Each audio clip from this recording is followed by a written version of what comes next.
A dead car battery is a frustrating experience, but you do not need to call for help to get moving again. With a set of jumper cables and a friendly driver with a working car, you can solve this problem quickly. Start by positioning both vehicles so they face each other, but ensure the cars are not actually touching. Turn off the ignitions in both vehicles and engage the parking brakes to keep everything stationary and safe. Open both hoods and locate the batteries, which are usually rectangular boxes with two prominent metal terminals. Look for the positive terminal, which is marked with a plus sign, often protected by a red plastic cover. Identify the negative terminal, which is marked with a minus sign and is usually black in color. Take your red jumper cable and attach one clamp firmly to the positive terminal of the dead battery. Ensure the connection is tight and that the metal teeth of the clamp are making good contact with the post. Now, take the other end of that same red cable and attach it to the positive terminal of the working battery. Make sure this connection is secure so that the electrical current can flow freely between the two vehicles. Next, take the black cable and connect one clamp to the negative terminal of the good working battery. This creates the return path for the electricity, so be careful not to let the clamps touch each other. For the final connection, do not attach the last black clamp to the negative terminal of the dead battery.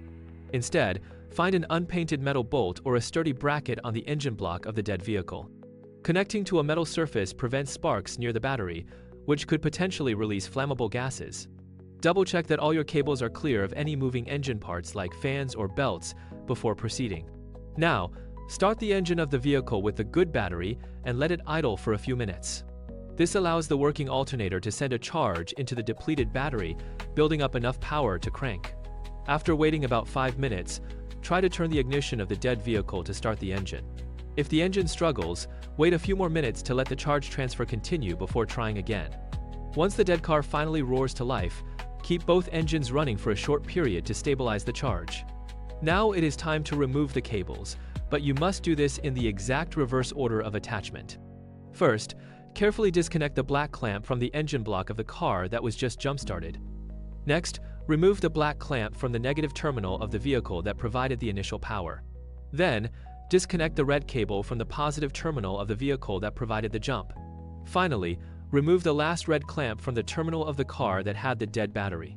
Keep the jump-started car running for at least 20 minutes to allow the alternator to recharge the battery. Driving the car around is even better, as it helps the battery recover its capacity much faster. If you find this manual process cumbersome, consider investing in a modern portable lithium-ion jump starter. These compact devices are essentially powerful batteries that you can keep safely in your glove box or trunk. They eliminate the need for a second vehicle, allowing you to jumpstart your car entirely on your own. Simply connect the device clamps to your battery terminals, press a button, and turn your ignition key. Having one of these packs provides incredible peace of mind during long trips or cold winter mornings. Always prioritize safety and consult your vehicle owner manual if you are unsure about your specific battery layout. With the right tools and a little bit of knowledge, you can handle a dead battery with total confidence.